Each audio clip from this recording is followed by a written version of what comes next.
I would like to ask you, ladies and gentlemen, those of you who are married or are planning to get married or have partners, please raise your hands.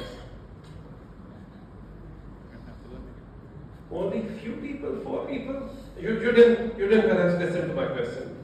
Those of you who are married or are thinking of getting married or are partnered, please raise your hand. I can raise your hand. Raise my hand, not your hand. Yeah. So that's the dominant majority. Then this small talk might be of interest to you.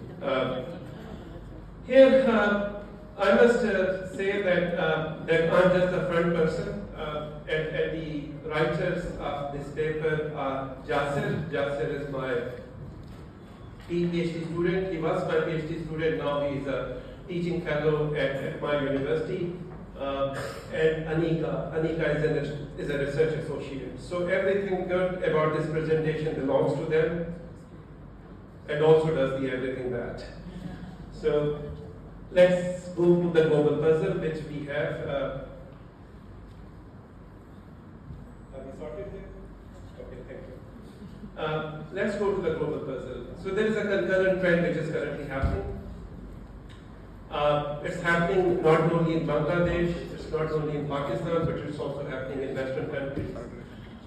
Few data with you, for example, in Sweden, the female labor force participation rate, it increased from 52% to 63% from 17 to 2021. But divorce rate also increased from 1.8 to 2.5 per thousand. In Japan, the female labor force participation rate increased from 45% to 54% from 75 to 2023. Divorce rate also increased from 1.1 to 1.8 per thousand. So the research question which we are posing, all 3 of us, is as follows. How does women's participation in paid work in a patriarchal society, such as Pakistan, influence marital dynamics and the decision to seek divorce?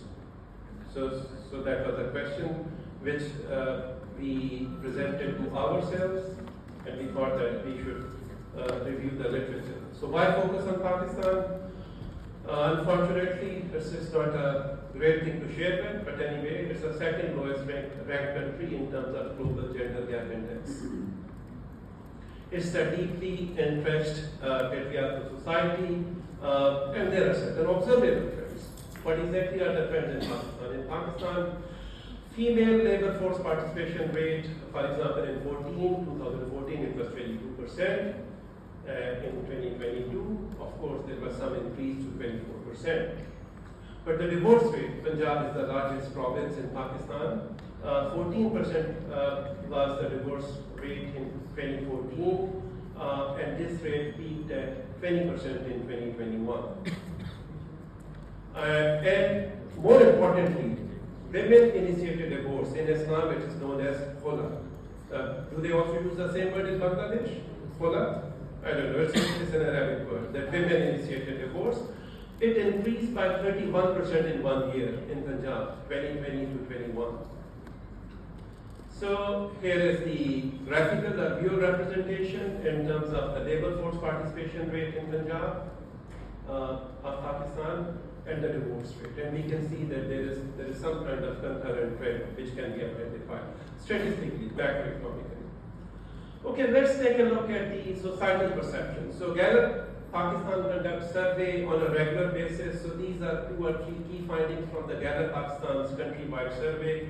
79% of the respondents, they agree that children suffer if mother works. So that is a social perception within which this research took place. 55% of them agree a working woman's financial independence negatively impacts her husband's self-esteem. And 85% agree that women of the future, they will have to work. So there is no way out. They agree that in order for society to survive, for families to survive, women have to work. So this is kind of a paradox within which this research was conducted. So theoretical lenses which we are using here are integrating sociological and economic frameworks, role conflict theory. I'm sure that many of you would be aware of this theory. Khan and Hawley's 1964 and 70s and 80s. incompatible role demands, they create stress. So for example, particularly in a patriarchal context, there would be a clash between a professional role and a homemaker role of a woman. Okay, the economic models of the family, they suggest that the independence effect proposition would suggest that financial independence lowers the economic barriers to divorce. So for example, if women would like to exit a marriage which is unsatisfactory, the financial independence would facilitate their exit. It enables an exit from unsatisfactory marriages. So our argument is this, that in Pakistan and other patriarchal societies, paid work would lead to role conflict, which is a push, and financial independence would then facilitate the exit, which is a pull. So this is the conceptual framework, ladies and gentlemen. Those of you who might be interested in this topic, that women's participation in paid work.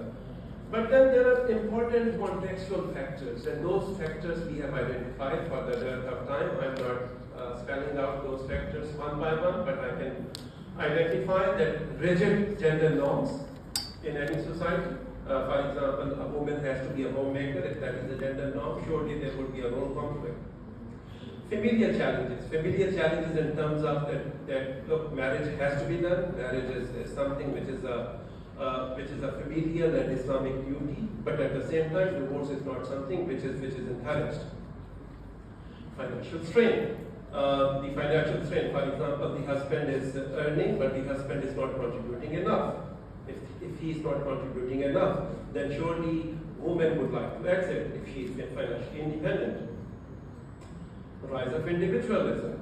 That from an individualistic perspective, there is more emphasis on me, myself, and I, and less emphasis on we and us and the family and the society. Incompatibility. People can be incompatible. Mentally incompatible, in terms of perception incompatible, in terms of values they may be incompatible. And there are, of course, cases of abuse. And then there are cases of inflexible workplace policies. That the policies at the workplace, they do not facilitate, for example, child care. They do not facilitate, for example, maternity or paternity. So all of these factors then affect, for example, they influence the role conflict. They also influence not only financial independence, but then collectively these factors, they affect marital dissatisfaction and ability to leave unsatisfactory marriage, which may then culminate in divorce. So these are the contextual factors and the conceptual model, and this is the methodology which we use. So ladies and gentlemen, in this research, it was a qualitative research, responding to the call by my colleague, Professor Jasir, same structured interviews, and I'm sure that many of you would know that accessing divorced men and women to talk about this topic is not an easy thing. It's a very sensitive topic. I don't know whether some of you would realize or not, this is more sensitive topic for divorced men than for divorced women. That is something which I did not know before we conducted this research. But then the researchers, the female research associate, the male PhD student, they came back to me that whereas women, they were more eloquent, they were more articulate, they were more open, men were hesitant to share their experiences. Anyway, 15 divorced women, 10 divorced men. Thematic analysis, Joya method was used to identify first order and second order codes and themes. The goal was to understand the perceived contribution of paid work to marital dissolution. Okay, so I will quickly pass this slide because anyway nobody can read it. So this is an overview, demographic overview of the participants in this research. So these are the key themes. Let me take you to the meat of this research. So theme one is the tyranny of the role conflict. So the female perspective. I never had a job for more than 6 months when I was married. My husband would force me to quit. My professional life has become a joke. So here comes the female perspective, and that's why the female decided that she had to exit this marriage because the professional identity and the professional credibility was at stake. And here we are talking about the Hochschild second shift, that women face immense pressure to manage both career and near exclusive domestic duties. And those duties are near exclusively taken care of by women. So first shift is from 9 to 5 or 9 to 6, but then from 6 p.m. onward there is a second shift which is waiting for women. But here is the male perspective. Men often saw the wife's prayer as refusal to adhere to traditional duties, especially childbearing and prioritizing family. I told her to quit job and focus on starting the family, but she refused to leave job even for a year. So here was a male who wanted to have children, but the wife refused. She said that no, not possible, and it happened for a number of years. And he then explained that was the primary reason for me to exit this marriage from his perspective. The power of financial independence, the female view. I don't think that being financially independent is everything.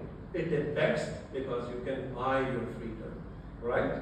So this means that financial freedom does serve as a path to freedom. Freedom from a marriage which is unhappy, from a marriage which is causing most discomfort than comfort from a female perspective.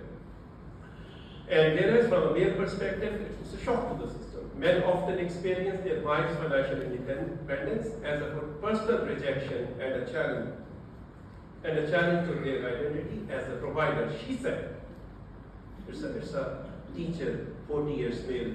She said, I can take care of myself and it's very well without you being there. I don't need you. It's a big shock for me. Okay, theme 3, the weight of context. So how exactly do contextual factors in Bangladesh or Pakistan or India, for example, they affect female? No one in our family has been divorced. I didn't have the courage. So divorce is, as many of you would understand, that in the South Asian context, divorce is not a norm, at least not until now. So therefore, those who decide to exit the marriage, that is a major decision. That's not an easy decision because there are contextual burdens upon them.